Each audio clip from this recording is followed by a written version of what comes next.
The system assigned me to stop the heroine left disabled by a car accident from killing herself. Once the darling of the ballet world, her left pant leg now hangs empty. She sits slack in a wheelchair, and her suicide meter is already at 96%. Day 1. Me. Sis, go to Disneyland with me. People with disabilities get to use the fast lane. Day 2. Me. Sis, a disability card is tax exempt. Why don't you come work at my company? 1 month later. Me. Sis, the neighborhood's holding a soccer match. I signed you up as goalkeeper.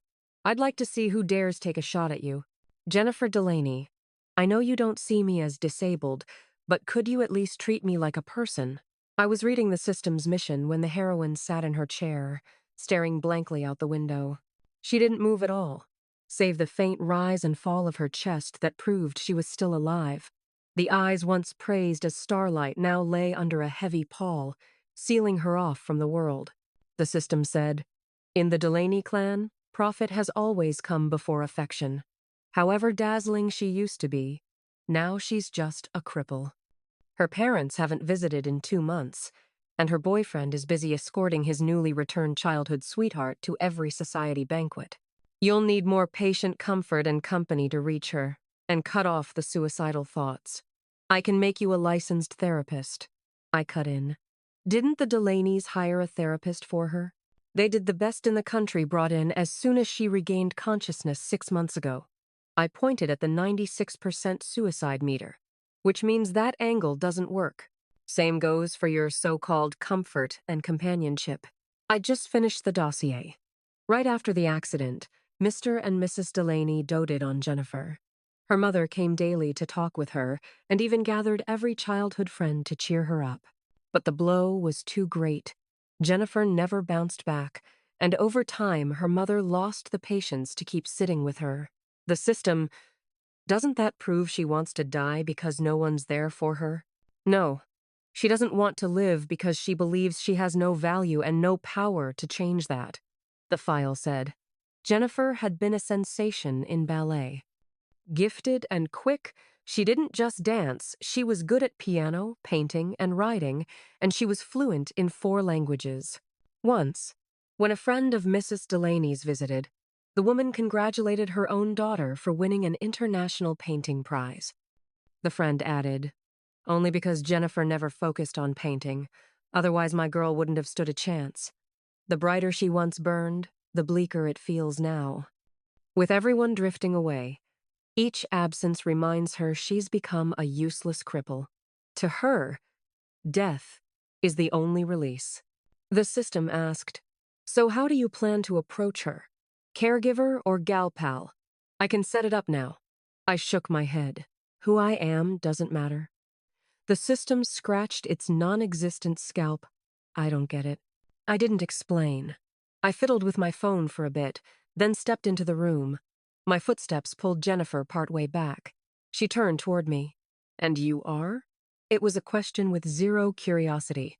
She didn't care who I was or why I was there. The question was just good manners baked into 20-odd years of upbringing. I flashed her a sunny grin. "You don't remember me, sis? I'm Jessica Miller. Our families were neighbors when we were kids. You even taught me piano." Not a flicker in Jennifer's eyes. "Do you need something?" I bared my teeth in a smile. "Sis, I'm here to ask a favor." Her lids lifted a fraction. With a mischievous smile, I darted behind her and grabbed the chair before she could react. "Come to Disney with me. Disability gets us the fast track. With you there, I won't have to stand in line." A hairline crack ran through that deathly mask on her face. Before she could object, I was already racing her out the door. I'd been buying tickets on my phone just now. Waste not, want not. "On the road," Jennifer said evenly. "Sorry, I have no interest in going out. Please take me back."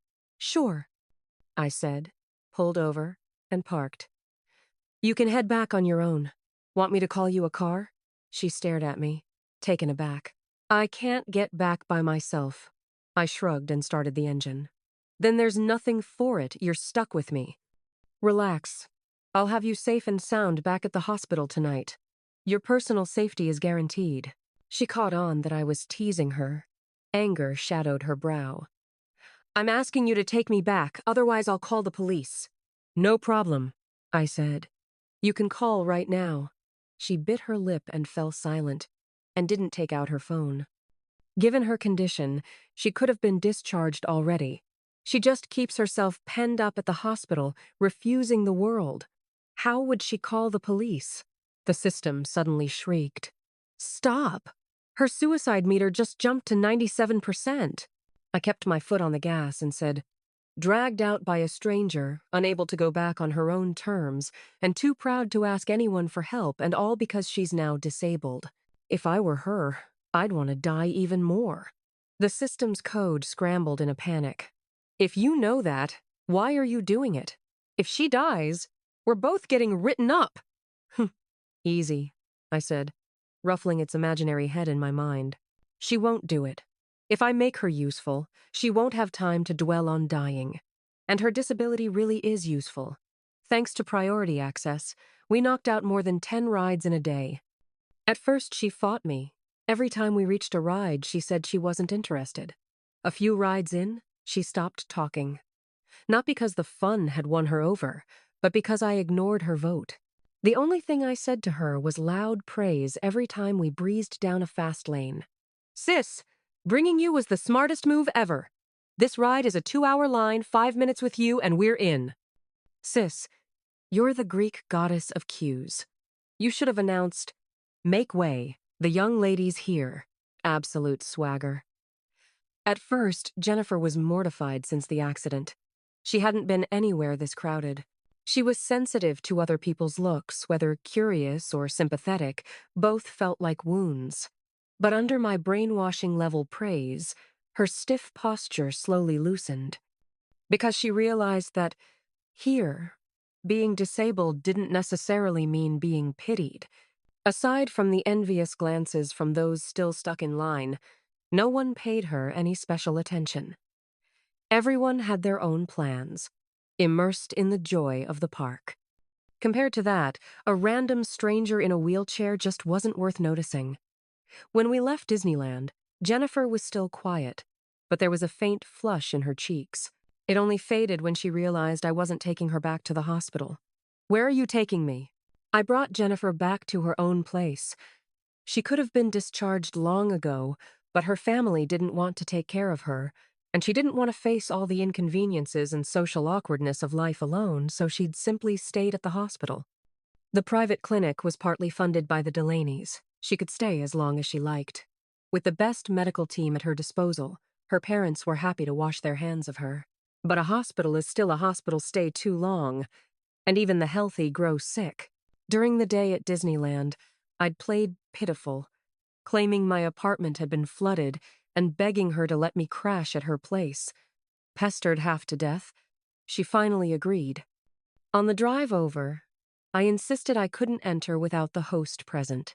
After all the coaxing and trickery, I'd successfully kidnapped Jennifer home. To celebrate her discharge, I grandly ordered a luxury meal delivery.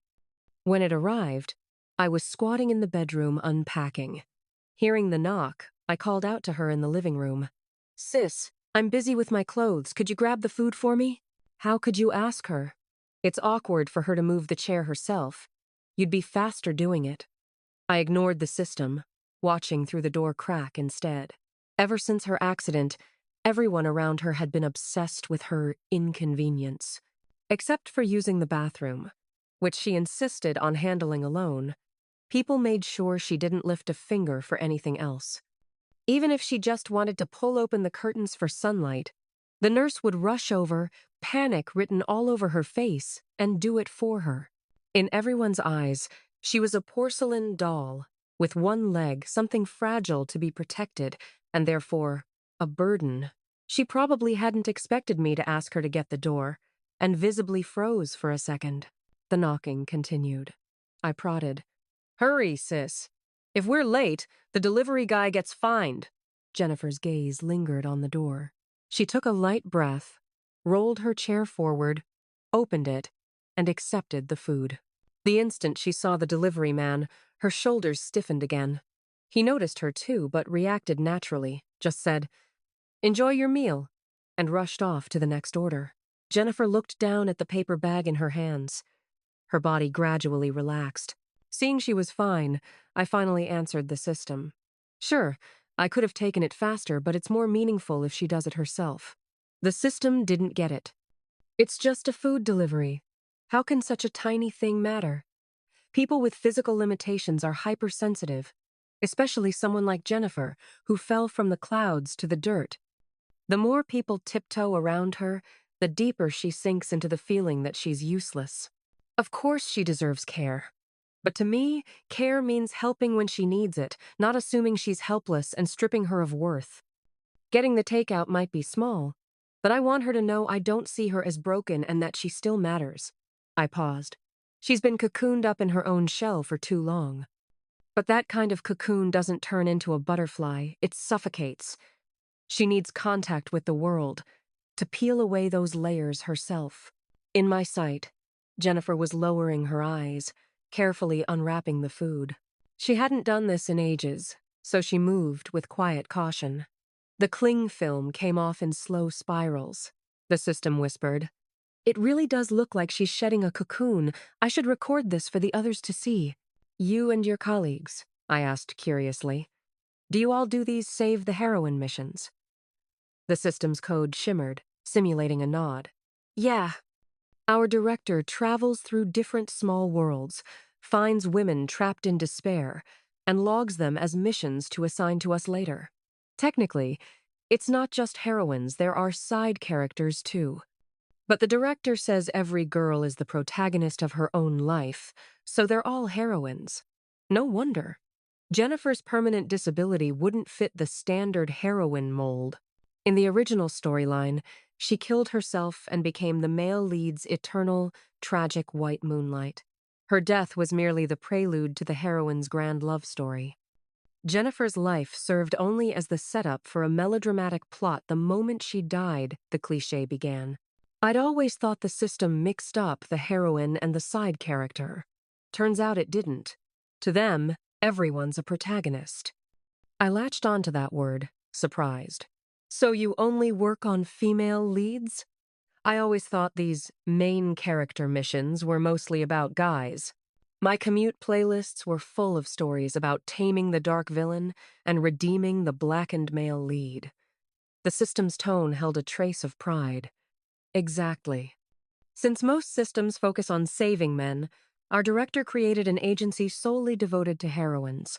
The director says, compared to the male leads who get rescued by travelers, the heroines in crisis are more often possessed by travelers.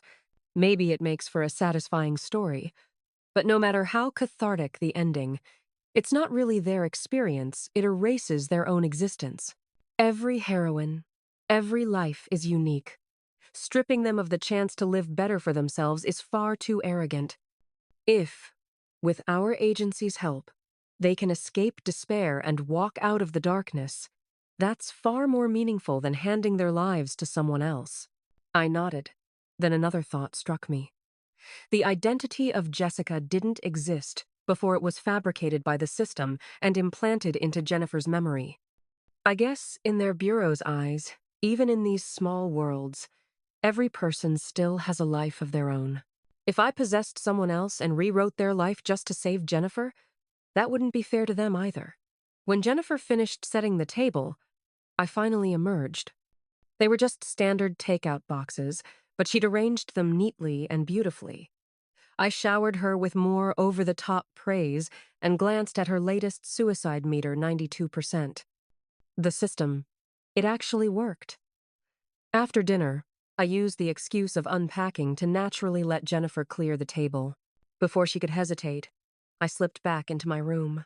The system said knowingly, "Got it, you're reinforcing the 'you're not a burden' signal," letting her find self-worth in small daily tasks. I paused. Not really. I just don't like chores, and wanted a break. The next day, I said shyly, "Sis, my apartment's flood damage was worse than I thought. Most of the furniture's ruined, and I'm so broke I can barely eat. Could you do me a favor? The color drained from Jennifer's face, replaced by cold indifference. After a long silence, she turned her head slightly. How much do you want to borrow? As a top-tier ballerina, she'd taken out a massive insurance policy on her legs long ago. Between that payout and the company shares her father gave her, Jennifer was sitting on a fortune. Many who came to visit after the accident didn't care about her, they wanted her money. After all, what's a cripple going to spend it on? So when I started crying poor, she slipped back into that distant coldness from the day we met. She assumed I was just another vulture. In a way, she wasn't entirely wrong. Ignoring her icy tone, I invited earnestly. Sis, I run a little design studio. With a disability certificate, you can get tax exemptions. Why not come work for me?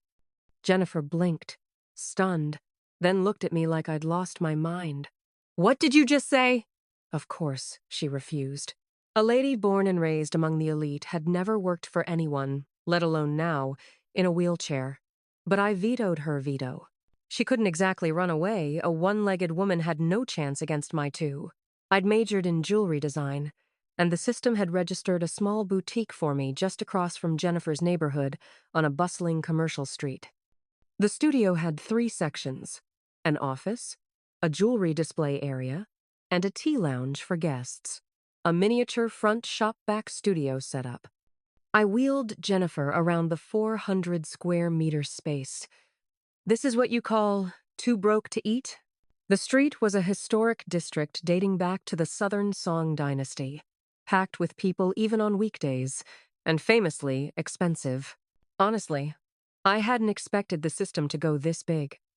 The system's code flickered innocently. I just wanted to give her a nicer work environment. It'd lift her mood, too. I only meant to help. I braced myself and told Jennifer. You probably won't believe this, but I used to be a rich girl, too. When I was 18, another girl showed up claiming she was the real daughter and I was the fake. So my parents kicked me out. To keep me from coming back, they gave me this store space as hush money. Jennifer studied me for a long while. Just as I thought she'd call me out, she turned her head slightly and murmured so softly it almost vanished in the air, yet reached my ears perfectly. I understand. I'll help you. Well, who knew the heiress was so kind and empathetic? Still, her wariness toward strangers wouldn't vanish overnight. Every time a customer came in, her body would tense, and that frosty, untouchable mask would return. For 3 days straight, she barely spoke fewer words than fingers on one hand, and her suicide meter didn't budge. The system's code scrambled in panic, wanting to ask what to do, but seeing how calm I looked, it swallowed the question. Then came the weekend, and a flood of tourists. Even though the system had pre-hired a girl to help with customers, the 2 of us were swamped. The bell jingled as a college-aged girl stepped in. She hovered nervously at the door, peeking around, wanting to look but too shy to move. The assistant, Kristen, had just seen off a couple and was about to greet her when I stopped her. I shook my head. You've been working all morning. Take a breather. Kristen hesitated, but she didn't finish. The girl had been standing there for a while, and after a moment's hesitation, bit her lip and turned to leave. Just then came the soft hum of wheels gliding across the floor. Excuse me, can I help you? Jennifer's tone was calm, but if you listened closely, there was a faint thread of nervousness and care. The girl, even more anxious, didn't notice the wheelchair at all. She glanced up, then quickly looked down again, voice barely audible. I wanted to buy a birthday present for my mom. My friend said this store's jewelry was really pretty, so I thought. She trailed off, clutching at her shirt hem awkwardly. Maybe the broken recognized the broken more easily. Jennifer looked at her plain clothes and worn sneakers and instantly understood. She wanted to buy something nice for her mother but didn't have the money and feared the embarrassment if she couldn't afford it. After a moment, Jennifer gently took her hand and guided her toward the display. Her voice softened. What kind of clothes does your mom usually wear? I can help you pick something that matches. Don't worry if your budget's small. I can sneak you a discount, just don't tell the boss. as if I couldn't hear. Half an hour later, the girl left with a little jewelry bag and a beaming smile. She waved goodbye to Jennifer and skipped out the door. Jennifer pressed her lips together, then turned to me a bit sheepishly. "I'll make up the discount you gave her." I waved it off. "It's only a few $100. Let's call it rent." The system suddenly shrieked. It dropped. Her suicide meter just fell to 80%. That's insane. How did it drop so fast? Not insane at all. Helping others had given her the one thing she lacked most, a sense of purpose. From that day on, Jennifer visibly brightened. She started greeting customers, helping them choose pieces. When a client wanted something custom and I was too busy, she even jumped in to design. Having grown up surrounded by gold and jewels, Jennifer's taste was naturally keener than most. Even without formal training in design, she took to it effortlessly. The studio's reputation spread quickly. Everyone knew there was a stunning designer here, gentle and kind, beautiful to look at, and talented at her craft. Watching Jennifer patiently help customers choose pieces, the system sighed. Who would have thought she was so cold just 2 weeks ago? I sipped my milk tea. A guy had come by a few days earlier to thank Jennifer. The custom anniversary gift he'd ordered for his girlfriend was a huge hit. He'd even brought milk tea and desserts as thanks. Back then, she spent all day locked up in her hospital room. I said, she'd sealed herself inside an ice shell. How could she not be cold? Now she's busy every day. People are lining up to see her. She doesn't even have time to spiral. I never believed work was the only way to find worth. But people are social creatures after all. And work is the most straightforward way to feel useful. For Jennifer right now, it was exactly what she needed. That day, Kristen came over holding her phone. "Jessica, should we start a live stream? A blogger dropped by 2 days ago and filmed Jennifer. Her video just hit the top views this week." In the clip, Jennifer wore a jade green cheongsam, her delicate features bent over a sketch pad. A deep green jade bracelet encircled her wrist, her pale skin glowing like snow. It was the best advertisement our studio could have. Some sharp-eyed viewers recognized her in the comments. Some were happy to see her recover from her injury. Others sighed over how the once celebrated ballerina now couldn't even walk. "We're trending right now," Kristen said excitedly. "If we stream to promote, it'll go viral." The system joined in. "Our studio's going to be famous. A true heiress never disappoints." I looked at Jennifer. She turned her head away in silence, fingers gripping the armrest so tightly her knuckles went white. I hesitated, then told Kristen, "Forget it. We don't have the energy for that." Jennifer turned to me, startled. The system howled in my mind. "Why not? Weren't you trying to help her open up? A live stream's perfect for that." I glanced at the trending tag flashing on the screen. Wheelchair goddess. If she weren't in that chair, would a small-time designer get this kind of attention? If she doesn't mind using her disability as a selling point, I'll go along with it. But she clearly minds. Using her legs for hype is no different from poking at her wounds. I want her to accept her condition, to feel regret when she speaks of it, sure, but not despair. Her disability is a scar, not her currency. She can choose to use it, but I don't have that right. The system fell quiet for a moment.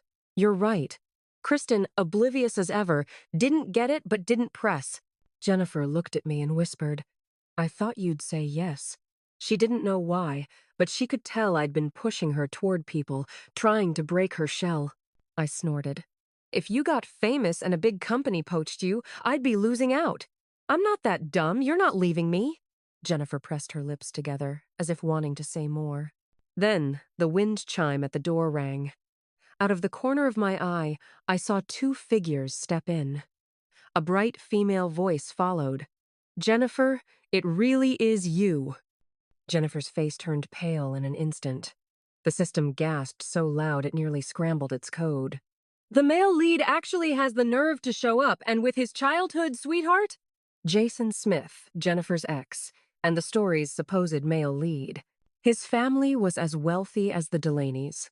He'd fallen for her at a gala, pursued her publicly for 6 months until she agreed to date him.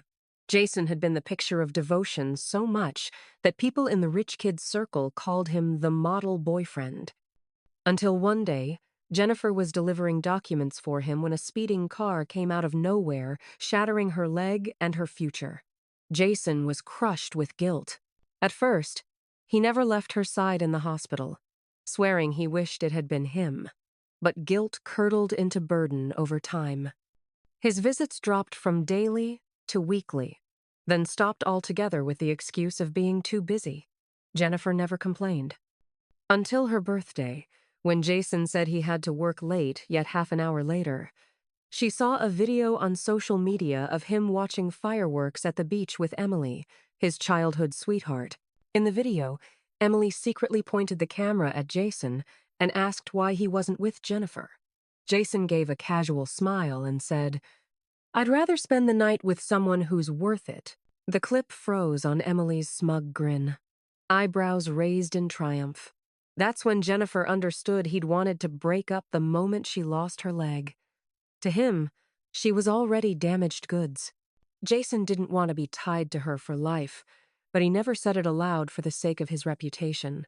Instead, he smothered her with cold indifference, trapping her in endless waiting and disappointment until she finally lost all will to live. So while Jason and Emily watched fireworks explode over the sea, Jennifer climbed onto her windowsill and jumped. The cruel irony was that only after her death did Jason lose his mind with grief. He blamed everything on Emily, accusing her of driving Jennifer to suicide. He ruined her family, left her destitute, and 2 years later, when he met Julia, a girl who resembled Jennifer, he kept her as a mistress, forcing her to live as Jennifer's replacement. Julia's life ended in abuse, depression, and death.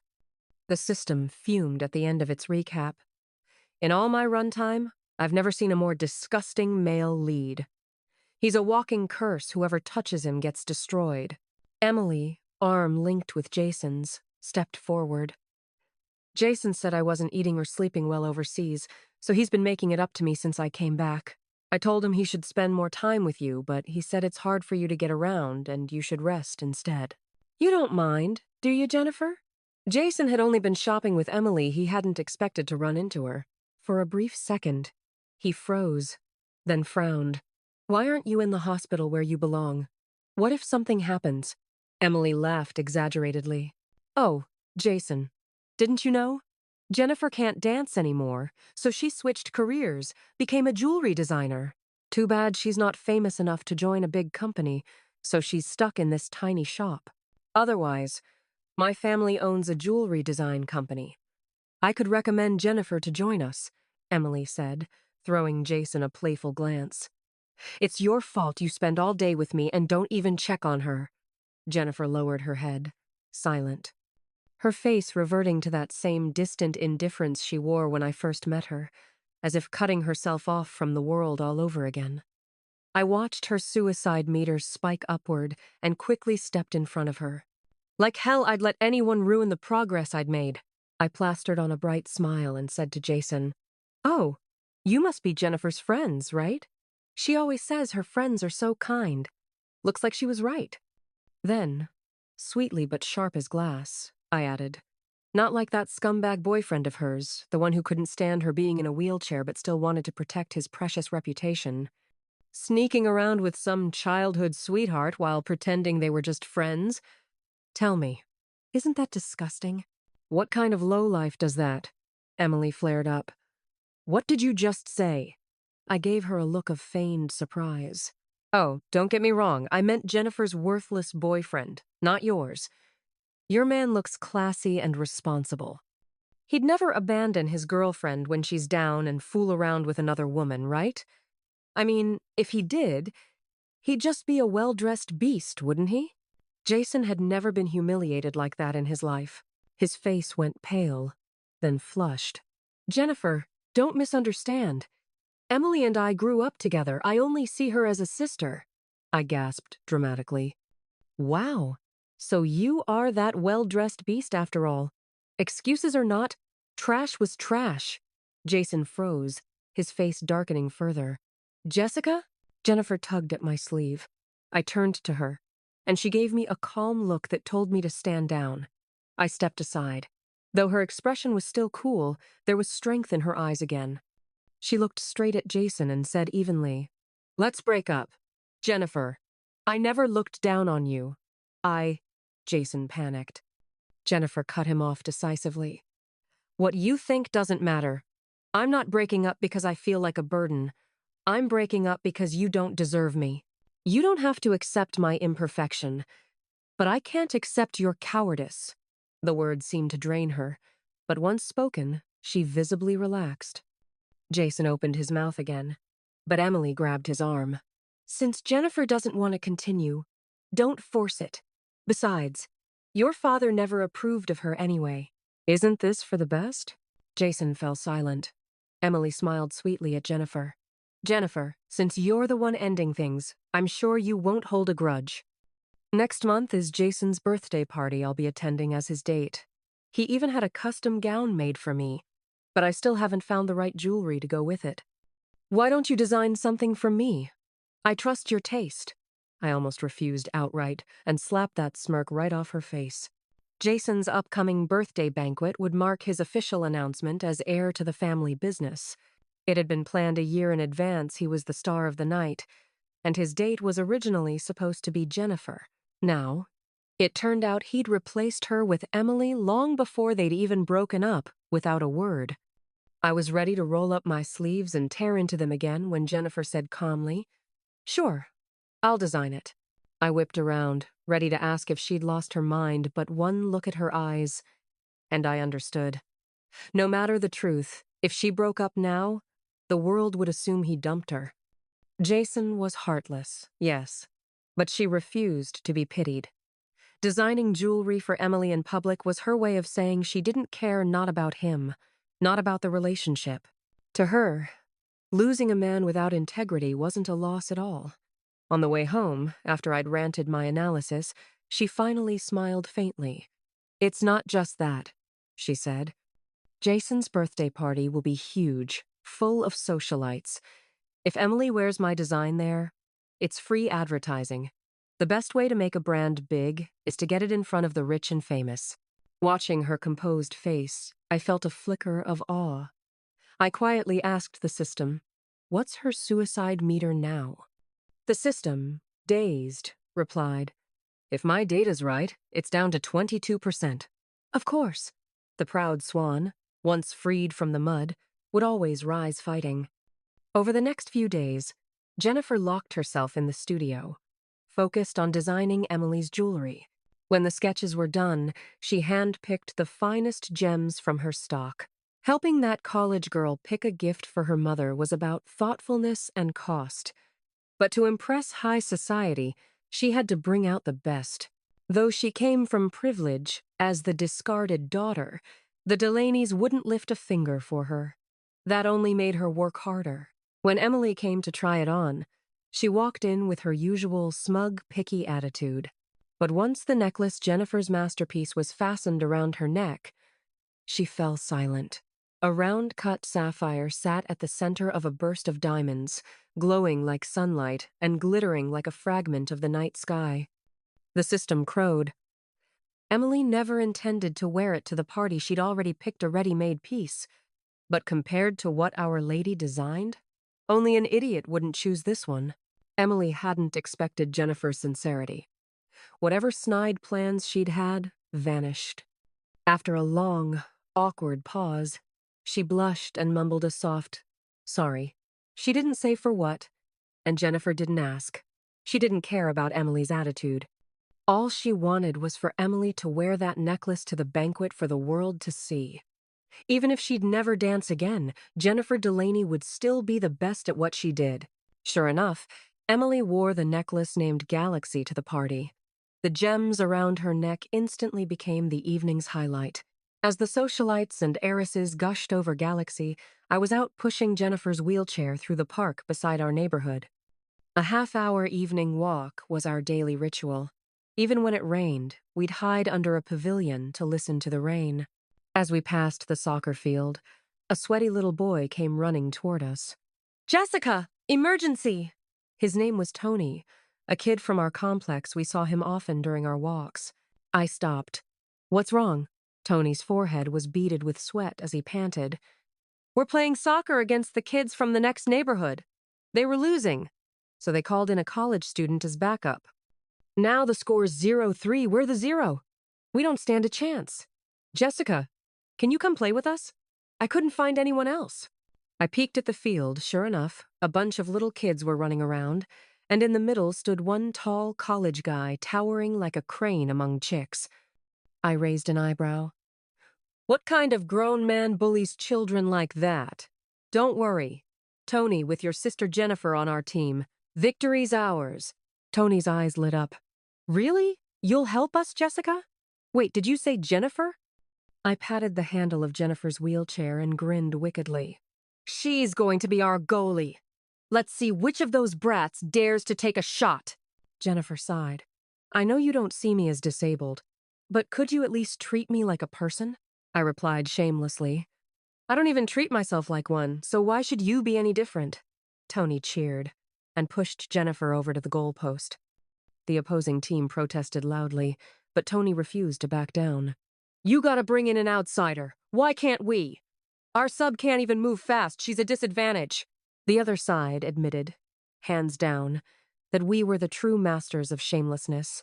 Because Jennifer looked so fragile, no one on the opposing team dared kick too hard. By the end, we had a glorious score of 7-3. Tony led the neighborhood kids in a circle around Jennifer, cheering and chanting her name, even scheduling the next match with her. The other team hurried over to apologize, promising never to cheat again, and Tony graciously forgave them. Jennifer sat quietly to the side, saying little, but a faint smile curved her lips. The wind stirred her hair, and for a fleeting moment, I thought even trapped in that small wheelchair she'd found freedom again. By the time Jason's birthday banquet ended, Jennifer's galaxy design had become the talk of every high society circle. When we got home from our soccer match, Jennifer's phone was buzzing nonstop for the first time, mostly custom jewelry requests, mixed with a few polite compliments, real or fake. As she scrolled, her hand suddenly froze. She looked up at me. My mom messaged me. The day I'd taken her out of the hospital, she'd texted Mrs. Delaney to say she was safe. The reply had been a curt take care, and nothing since. This was the first message after all that time. She said a friend of hers, who runs a jewelry brand overseas, really likes my designs and wants to invite us to visit their studio. Are you going to say yes? After a brief silence, Jennifer nodded. Of course. It's a great opportunity. Her family finally saw value in her again, and she could use their connections without guilt. Whether there was still any affection left didn't matter. Mrs. Delaney moved fast within a week. Jennifer and I were on a flight to Paris. No sooner had we fastened our seatbelts than the system chimed in. Jason's father was supposed to retire this week. His private island was ready and everything. But after the company's stock plunged, the old man flew into a rage, stripped Jason of his authority, and sent him to train in Africa. I snorted. Serves him right. When Galaxy became the talk of the elite, I'd nudged the system to push it onto the trending list, not just for its brilliance, but with a sprinkle of gossip about the love triangle behind it. Internet sleuths work fast. With just a few breadcrumbs, they dug up the whole story: Jennifer's accident, her breakup, everything. Jason was crucified online as a scumbag, and his company's stock dropped 2 points overnight. Of course, his father was furious. Jennifer had let go of the past and didn't care what became of him, but I did. My biggest flaw is that I hold grudges. My best quality? I protect my own. He nearly drove my heroine to suicide. No way was he walking away unscathed. Not long after takeoff, Jennifer drifted to sleep. She'd been busy nonstop preparing international deals for days. I checked her suicide meter one last time. 0%. Mission complete. Should we disengage now? I pulled a blanket over her and nodded. Do it. As the system executed the exit, my body began dissolving into starlight. In Jennifer's memory, my presence faded away. It was she who, one day on the brink of ending it all, suddenly remembered that people with disabilities skipped the lines at Disneyland and went alone. It was she who, not wanting to die in a hospital bed, signed her discharge papers and went home. To celebrate, she ordered herself a fancy dinner. The next day, when she thought again of dying, she rebelled against it.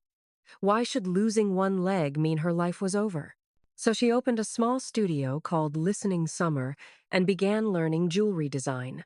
It was she who faced her ex-boyfriend and, breaking every rule of etiquette, roasted him to his face and found it wildly satisfying. It was she who, when the neighborhood kids begged for help, volunteered to be their goalie. Not caring what anyone thought, I erased myself from her mind but left behind more courage. From then on, the world was wide and open. She would never again lock herself away from it. Bless you, my heroine. Just as I was about to fade completely, Jennifer stirred in her sleep, opened her eyes, and looked straight toward me. Her eyes were misty, her lips curved in a small smile. "I won't forget you," she whispered. "Thank you."